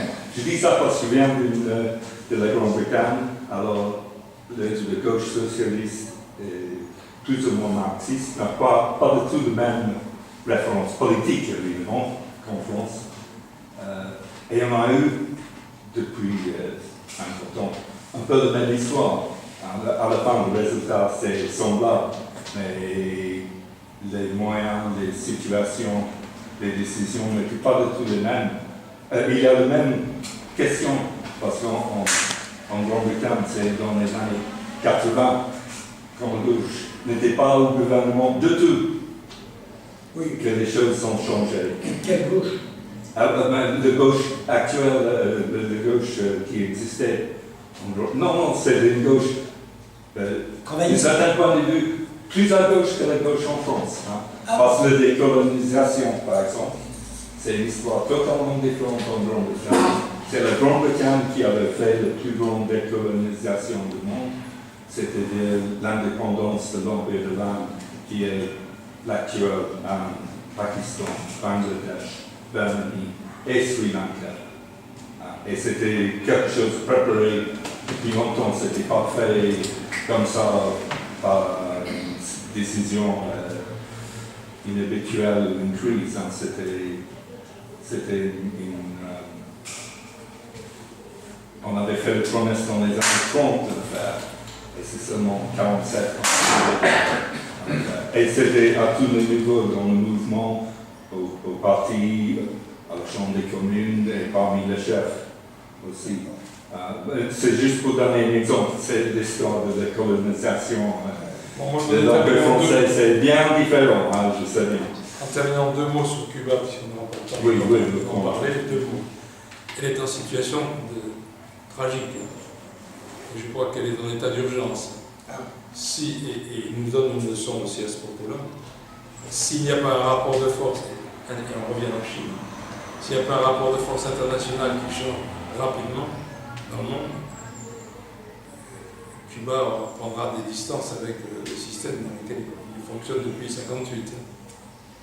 Il ne peut pas tenir le coup longtemps avec cet embargo qui dure, qui se prolonge, et avec les réformes qui sont introduites, qui font marche arrière toutes, pour sauver les meubles, le minimum de meubles. Mais les meubles, ils sont maintenant de plus en plus non socialistes, autour de l'entreprise privée, avec liberté d'investissement, des zones franches, la mobilisation pour le tourisme avec les retours de tous les vices du tourisme, notamment vis-à-vis des femmes et la prostitution, etc. Et un tourisme qui a une vieille tradition à Cuba, hein, avec une multiplication des chambres d'hôtes, mais remplies en général pour les touristes occidentaux et ceux qui ont de l'argent, naturellement. Et toute une série donc, de perversions qui sont ceux liés à la condition dans laquelle survit Cuba, et survit seulement, avec ensuite la disparition de tout le personnel politique révolutionnaire qui a disparu par faute de génération, et qui n'est pas renouvelé dans la nouvelle génération. Depuis 20 ans. Et donc, là encore, pour ceux qui donnent des leçons à la Chine, et je le vois aussi assez souvent, y compris dans l'humain, il faut savoir ce qu'on veut. Est-ce qu'on est vraiment anticapitaliste avec les difficultés que cela représente, notamment avec les différends qu'on peut avoir avec les alliés, ou bien est-ce qu'on trouve que c'est moins important et qu'on peut laisser tomber à peu près tout en étant objectivement neutre ou critique à l'égard de tout le monde?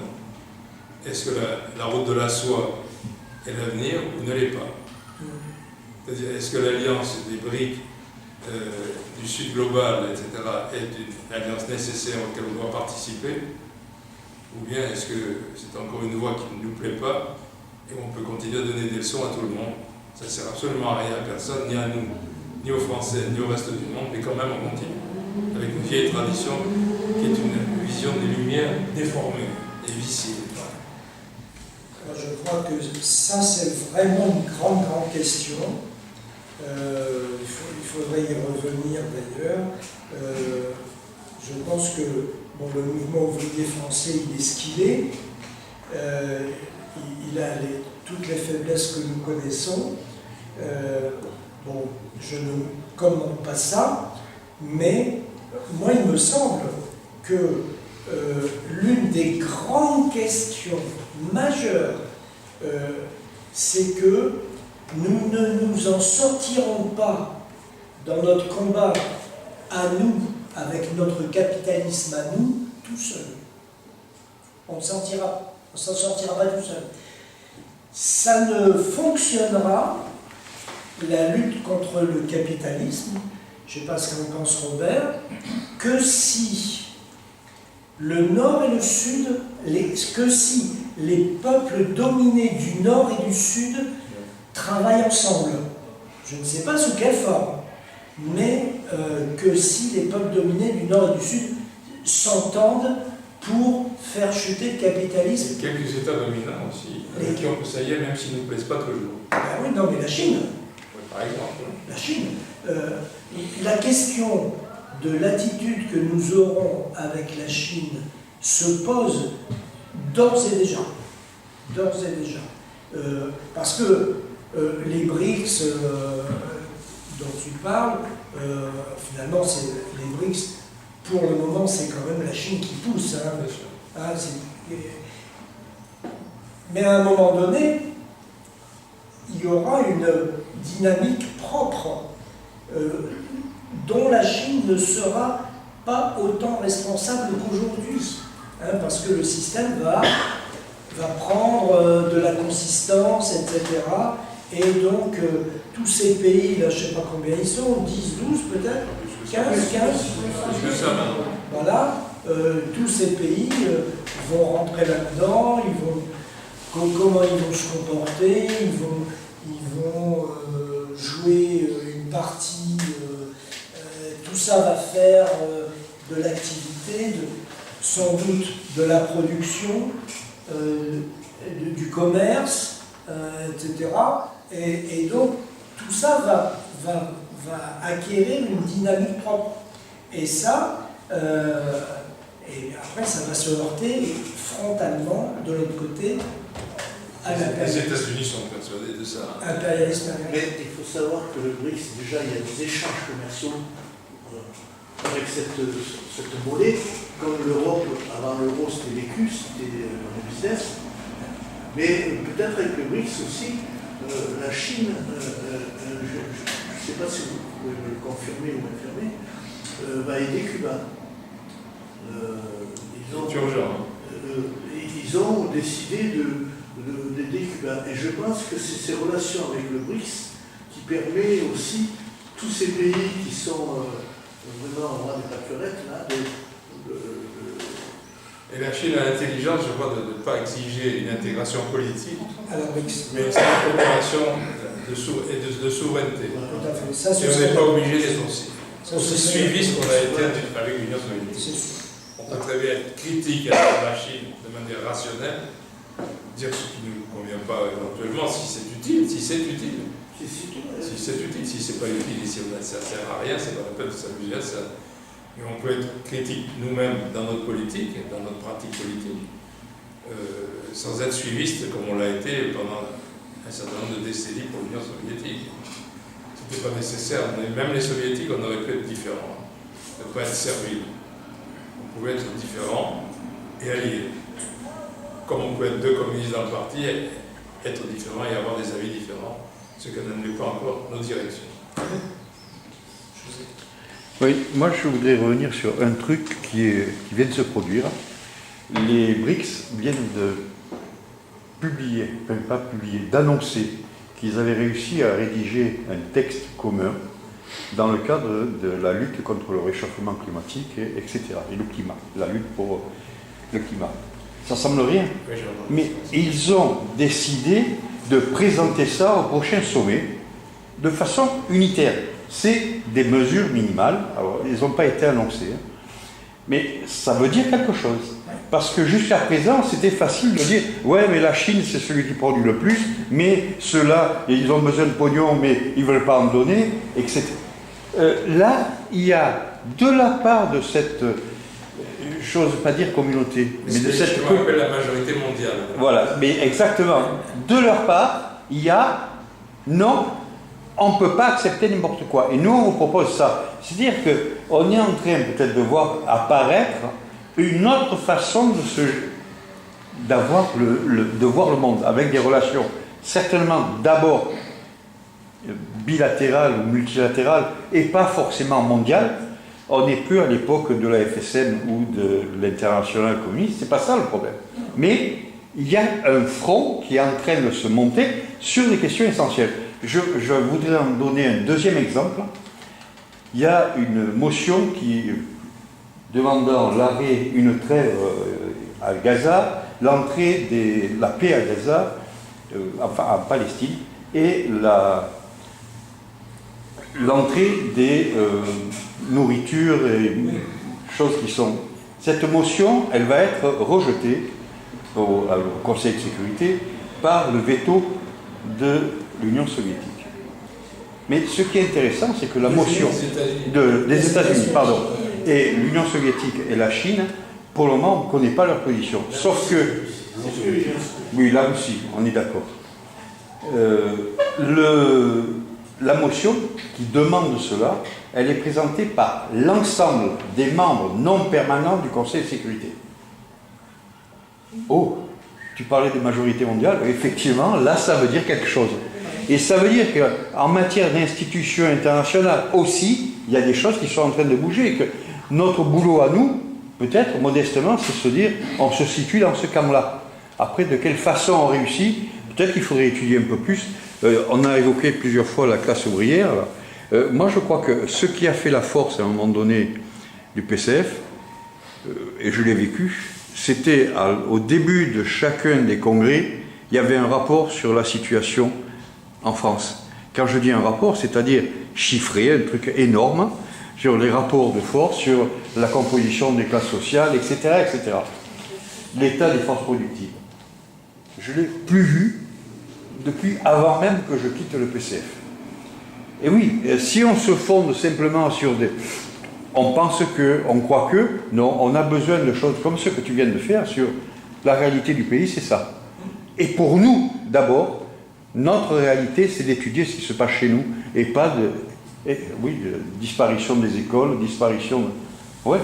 Ah, tu parlais tout à l'heure de liberté. Ici, on a eu Radio 6. Ça nous a permis de faire des choses. Hein. Et on a laissé tomber. Pourquoi? Quelle ânerie. Quelle ânerie. Quelle ânerie. Il y a un mystère, de toute façon. La question pourquoi, elle n'est pas réglée. Mais le problème, c'est pas ça. C'est qu'est-ce qu'on fait pour se mettre à la hauteur. Après, pourquoi? C'est les historiens. La radio 6, la radio Agora, qui n'est pas très aidée. Il y a une suspicion à l'égard d'Agora. Aujourd'hui, il me semble que c'est ce qu'on évoquait vaguement, mais qui est au cœur de tout, c'est que va-t-il se passer aux États-Unis, hein? Parce que là, on est mal parti avec un mec comme Trump. Et il y a une partie de la population américaine qui est capable de voter pour ce type-là. Ces États-Unis, on voit bien qu'ils sont en crise financière, économique.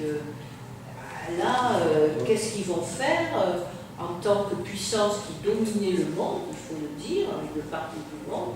Qu'est-ce qu'ils vont faire? Est-ce qu'ils vont faire la guerre? L'Afrique dans la mort. Eh bien, oui, moi je me demande, quoi, face à la Chine, moi je suis très inquiète par ça. Parce que je reviens sur la Chine. Quand on consulte l'histoire de la Chine, on est frappé de quelque chose d'extraordinaire. La Chine a connu une histoire décalée par rapport au monde occidental de 5 siècles, mais en avant par rapport à nous.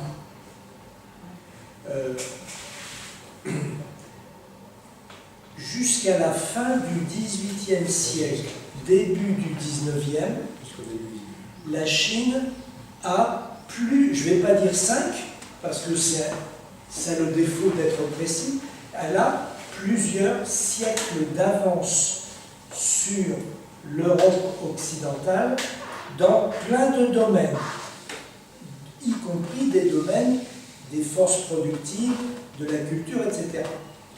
Quand le capitalisme se met en place en Occident, ce décalage se réduit à très très grande vitesse et dans le courant du 19e, le capitalisme, vous savez comme moi, qu'il est entré dans une phase impérialiste accentuée. Je dis accentuée parce que l'impérialisme, c'est inhérent à l'histoire du capitalisme. Et il a démantelé la Chine. Et qu'est-ce qu'il a fait? C'est à ça que je veux en venir. Il a démantelé la Chine. Est-ce que le capitalisme savait ce qu'il faisait? Oui, bien sûr. L'Occident savait que la Chine était en avance. Voltaire, au XVIIIe siècle, a écrit plusieurs textes qui disent très clairement que la Chine a de l'avance. Et le mouvement des Lumières, vous avez une On peut dire que la Chine a fait des avancées significatives dans de nombreux domaines et qu'elle est même... Vous avez une sensibilité qui est de dire nous les Occidentaux, nous sommes en train de nous faire battre, surclasser par la Chine au XVIIIe siècle, au siècle des Lumières. Et à l'inverse, les Chinois sont conscients de la supériorité de leur système. On y reviendra ça dans plusieurs mois là-dessus. Ils sont conscients de la supériorité de leur système. Eh bien, moi je fais un parallèle, enfin j'espère qu'il n'y aura pas de parallèle à faire d'ailleurs. Le capitalisme a démantelé une première fois la Chine, avec l'aide du Japon d'ailleurs, au XIXe siècle, enfin disons un siècle, disons, calamiteux. Les Chinois en parlent dans ces termes-là d'ailleurs. Et bien la question que je pose, c'est est-ce qu'on ne va pas le faire une deuxième fois? Est-ce que le capitalisme ne va pas le faire une deuxième fois, c'est-à-dire démanteler une deuxième fois sans prendre une deuxième fois la Chine? Pour moi, c'est ça la question. C'est devenu pour moi ça la question géopolitique centrale. Oui, mais le problème, c'est que déjà les États-Unis veulent faire la guerre à la Chine. Ils le savent. La Chine est en avance. Bien sûr. Et je crois que si les Occidentaux restent à la traîne derrière les États-Unis, ils vont s'allier aux États-Unis pour faire la guerre à la Chine. Oui. Oui, Oui. Et c'est ça le problème. Oui, si, ça va les aboutir. Oui, nous serons embarqués dans cette galère. Mais la Chine s'organise, regardez comment elle s'arme. Elle arrive à fabriquer par an toute la marine française, par an. Ils s'organisent. Et la Chine, aujourd'hui, il y a un esprit, quelles que soient les contrées, nationaliste. Ce qui est arrivé à faire Poutine pour la Russie. À la différence de la Russie, la Chine, il y a des différents ethnies, mais depuis des siècles, il y a plus d'unité 80%. que... Léa, les 80%. Voilà. Et que par contre, la Russie, c'est beaucoup plus complexe. Je parle de la Russie d'aujourd'hui. Moi, je crois que... Trump, à mon avis, dans cette stratégie, il rend service parce que quand même, sur la planète, les gens ils sont de plus en plus motivés sur le danger que représente Trump et les États-Unis. Donc, parce que quand même, moi, l'élection de Corée du Sud, je suis au début. Quand on voit, alors, je ne parle pas de l'Europe, mais quand on voit les élections même au Venezuela, je n'ai pas compris pourquoi le Parti communiste vénézuélien est contre Maduro, parce qu'il y a des moments, il faut, même si Maduro ça ne convient pas, etc., il faut voir l'intérêt international et l'intérêt du peuple. La preuve, il a été élu haut la main. Pourtant, les Américains, ils ont tout fait pour. Quand on voit la présidente du Mexique, comment elle envoie envoyer chier le Trump en disant mais tu as 7 milliards de gens qui n'ont pas besoin de toi. Oui, mais justement, moi, je pense que quand on les regarde... hommes politiques à la Trump qui sont aux États-Unis, ils ne peuvent que réagir violemment à ça. Oui, mais en même temps, ce qu'on ne sait pas, ce que j'ai entendu, c'est que les grands généraux chinois, russes, américains se contactent souvent parce qu'ils veulent éviter une guerre nucléaire. Ils sont tous créanciers et débiteurs à la fois, les uns avec les autres. Parce qu'après, il y a un autre aspect, celui qui appuie sur le bouton.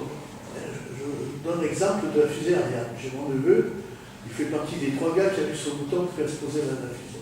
Il m'a dit il y a tous les paramètres électroniques. Fusée Ariane, c'est le top du top au niveau de l'électronique, etc., l'intelligence artificielle et tout.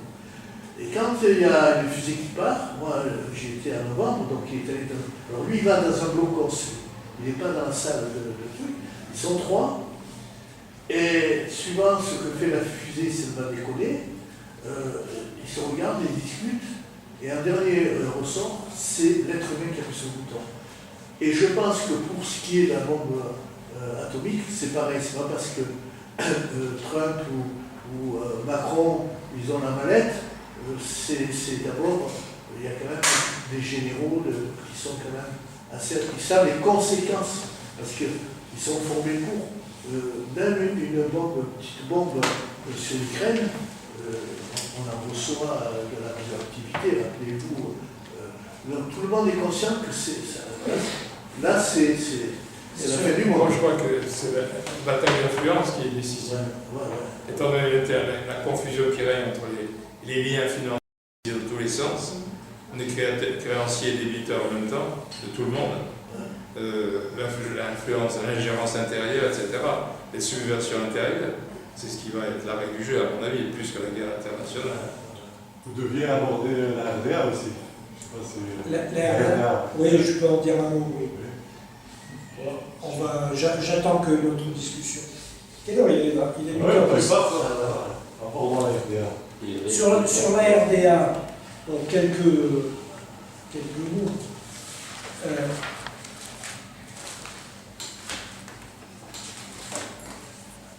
Quelques mots sur la RDA. La RDA, c'est l'histoire d'un pays qui, en fait, a voulu cultiver sa différence au sein du système socialiste. Je ne sais pas si vous vous souvenez de ça. Walter Ulbricht, qui était qu'est-ce qu'il était, président du Conseil d'État. Président du Conseil d'État. Il avait élaboré un slogan qui était « Système développé du socialisme ». Il réagissait en cela. Le problème qu'il avait, Ulbricht, c'est que Khrouchtchev, il avait annoncé en 1961 que l'Union soviétique allait entrer dans la phase de la construction en grand du communisme. Bon, Walter Ulbricht, il est bien conscient du fait que ça, c'est un pur slogan qui n'a aucun lien avec la réalité. Et pour se démarquer en essayant de se rapprocher de quelque chose de plus réel, mais sans entrer dans une dissidence, il ne voulait pas entrer dans une dissidence, eh bien, il a ce slogan, système développé du socialisme. Donc ça lui permettait de ne pas parler de communisme, mais seulement de socialisme, et sans évidemment être, condamné par les soviétiques.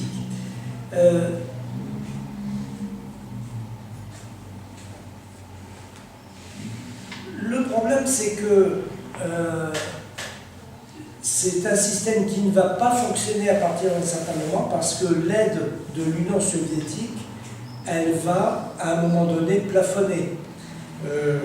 Le système soviétique, à un moment donné, les Occidentaux vont s'en rendre compte dans le courant des années 60 et 70, toutes les relations industrielles du grand système, URSS et pays socialistes de l'Europe de l'Est, toutes les relations industrielles, elles commencent à plafonner. Les grandes caractéristiques des systèmes industriels qui se mettent en place, elles ne conviennent pas au système soviétique et non plus à ce qui se met en place dans les démocraties populaires. À savoir qu'il faut maintenant une formation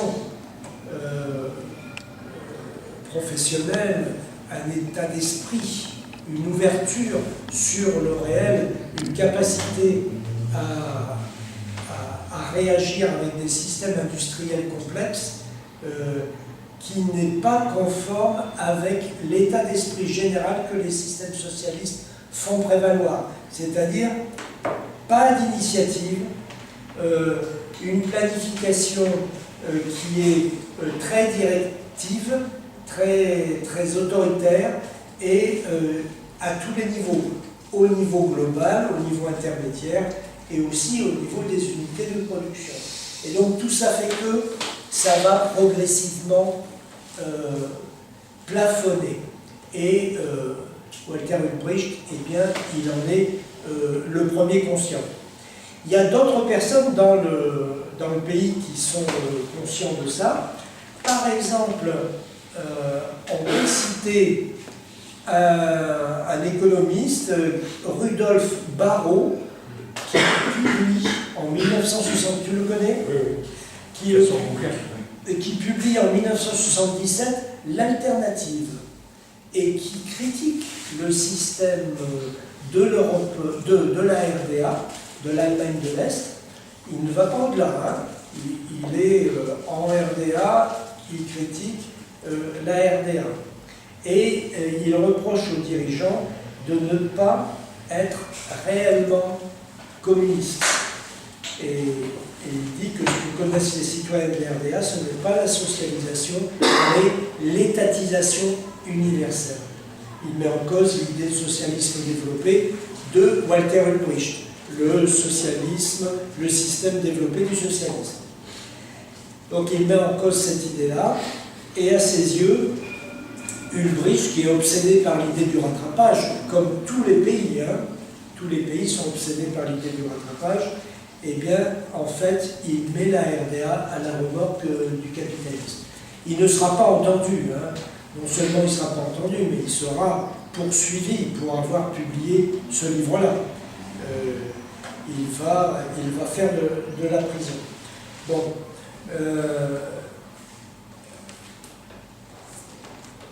Le problème de la RDA, c'est, Barrow le dit de la manière suivante. Vous nous dites, occupez-vous de bien travailler, et nous nous occupons de bien gouverner. Vous nous dites à nous, les ouvriers, occupez-vous de bien travailler, et nous, les dirigeants, nous nous occupons de bien gouverner. Et Barrow, il dit, ça, fondamentalement, ça rejoint ce que je disais tout à l'heure, fondamentalement, c'est quelque chose qui ne peut pas fonctionner dans l'économie qui est en train d'arriver. Dans les années 60-70, la numérisation, les nouvelles technologies arrivent tout doucement. C'est en train de s'accélérer. L'automatisation est à plein. Pas encore la numérisation. Les ordinateurs sont en train d'arriver. Dans les années 70, les ordinateurs, ça reste encore des outils qui sont réservés à des situations très particulières. Ils ne sont pas présents dans les usines. Mais dans les 5 ans, dans les 10 ans, ils vont commencer à arriver dans les usines et leur généralisation va être ultra rapide. Ultra rapide. Eh bien, la RDA, elle, et comme tous les pays socialistes, vont souffrir de ça, et le juge de paix, ben, ce sera 89. Ce sera 89. La CIA l'avait vu arriver, on connaît des rapports de la CIA qui disent que le système socialiste va chuter, et les Américains, etc., les Occidentaux, les dirigeants occidentaux s'attendent à la chute du système socialiste dans son ensemble. C'est la sanction d'un système qui manque de démocratie politique, mais aussi de démocratie économique et sociale, qui nie l'intervention, alors que ça devrait être l'inverse, qui nie l'intervention des travailleurs dans le système productif, alors que ça devrait être l'inverse, mais et qui va chuter aussi par rapport à ça. À quoi il faut ajouter le fait que des sommes mirobolantes étaient consacrées à l'armement, je ne saurais pas dire lesquelles, mais des sommes mirobolantes étaient consacrées au surarmement que le capitalisme imposait, bien entendu, aux pays socialistes. Voilà, sur la RDA, quelques remarques rapides. J'ai envie d'ajouter, Marx était allemand. J'ai une question, quel était le rapport qu'avait la population envers représentant du Parti communiste local, le SED. Quel rapport avait-il avec eux, tout simplement? Est-ce que c'était des rapports de soumission ou est-ce que c'était des rapports où ils se sentaient portés de l'idée de communisme de façon générale, étant donné que, dans la théorie, j'imagine qu'on l'aura expliqué, le peuple qui devait, enfin, la région du monde où c'était à l'époque, où devait avoir lieu la révolution ou la prise du pouvoir des travailleurs, c'était l'Allemagne. C'est l'exemple, Marx pensait à l'Allemagne, je sais pas dans ses écrits. Donc, est-ce qu'ils avaient la conscience qu'ils étaient quelque part ceux qui devaient appliquer le mieux et la théorie? Je voudrais tout de suite dire que ça vient 11 ans après le nazisme. 11 ans de nazisme. Et surtout, parce que ça a été dit comme quoi c'était le meilleur élève entre guillemets des pays de l'Est, la RDA. Voilà, c'était le meilleur élève, c'est ce qui a été dit. Mais surtout, est-ce qu'on peut dire que, tout en sachant ces choses-là, peut-être la RDA a commis l'erreur de faire un socialisme soviétique au lieu de faire un socialisme allemand? Je ne sais pas. La RDA, c'est la Prusse. La RDA, c'est la Prusse. Ouais. Et avec donc des traditions de discipline et d'autoritarisme. Mais je dis ça dans le sens où les travailleurs avaient été conscients. Ce n'est pas la même chose d'installer le socialisme dans un pays agraire comme dans un pays industrialisé. C'était le plus efficace des systèmes socialistes d'Europe de l'Est, ça c'est sûr. Ouais. Mais en 1953, on a bien vu le tout-ouvrier allemand, Bien sûr. ce qu'il voulait. Hein, c'était pas le régime. Hein, c'est très clair. Hein. Bien sûr. Mais on sait que ce qui se passait, hein, on tirait là-dessus. Et à l'Académie de Potsdam, j'ai visité à l'université, des collègues qui étaient réellement communistes et marxistes me disaient, tu vas voir, on t'organisait un rendez-vous avec un collègue qui était un militant nazi, qui est aujourd'hui un militant marxiste particulièrement dogmatique, et qui était aussi convaincu, ils m'ont dit, il est aussi convaincu aujourd'hui qu'il était il y a 10 ans, hein, c'est-à-dire à l'époque du nazisme, et qui était un vrai Prussien aligné sur le régime, qui était prédominant. J'ai eu la chance de pouvoir aller là-bas à plusieurs reprises. Et une deuxième chance, c'est de parler allemand, mais en même temps de n'avoir eu aucune responsabilité politique à ce moment-là. C'est-à-dire que j'y étais parce que je voulais savoir et que j'avais plutôt des contacts avec la population. Moi, il y a des trucs que je voudrais qu'on mette en tête. D'abord, ce que tu as dit à propos d'autres pays socialistes, c'est un pays dans lequel le régime a été instauré parce qu'il y a eu fin de la guerre et occupation du territoire par les troupes soviétiques. Je crois que c'est indispensable. Mais peut-être que ça, on le sait moins. Il y a eu dans la constitution de la RDA un apport considérable de militants communistes étrangers, notamment français, qui ont contribué à fonder la RDA. C'est des gens qui avaient été faits prisonniers et qui étaient dans ces camps-là et qui sont restés pour construire leur idéal. C'est un truc un peu qu'on met de côté, mais qui a joué son rôle. Son rôle dans la mesure où il venait d'un pays dans lequel le communisme, c'était pas forcément la Prusse. Troisième chose que je voudrais préciser, moi, ce qui m'a été dit par les gens que je voyais, militants ou pas, c'était les Russes, ça a été de véritables salauds. Ils le disaient comme ça. Parce qu'ils nous ont fait payer les dommages de guerre jusqu'au bout. Au point qu'il a fallu démonter les rails de chemin de fer pour fournir à des usines à l'Union soviétique l'acier qui était nécessaire. Vous voyez un petit peu, c'était pas déjà un État. Oui, c'était pas déjà un État dans lequel il y avait une industrie développée, mais il a été obligé de se démanteler pour les soviétiques. Oui, ça joue aussi sur la façon dont ils construisent. L'autre élément, moi, ça m'a souvent été dit, il y a eu quelque chose d'extrêmement important, c'est les révoltes ouvrières, sur lesquelles ils ont été obligés, pas de changer le gouvernement, contrairement à ce que pensait Brecht. Ils ont voulu changer le peuple. Oui, ils ont essayé. Ils ont tiré dessus. Et puis après, ils ont fait un effort d'éducation considérable. Et je crois que là-dessus, tu l'as cité tout à l'heure, c'était un des meilleurs systèmes qui existait au départ. Mais en sachant que de l'autre côté, il y avait tout un travail de propagande, par la radio, par des infiltrations, etc. Et si le mur a été monté au départ, c'est pour cette raison-là, pas pour empêcher l'American Way of Life de s'insérer, c'est parce qu'il formait des gens d'un haut niveau capables de travailler, de prendre l'initiative, etc. Et que ces gens-là, on leur proposait de l'autre côté beaucoup plus. Donc, ils payaient la formation et ils n'avaient pas le nécessaire pour construire le socialisme. Je crois qu'il faut l'avoir en tête, ce genre de choses. C'est énorme. Après, c'est vrai que j'ai regardé un petit peu de près. Je suis prof de français, donc j'ai vu comment on enseignait le français là-bas.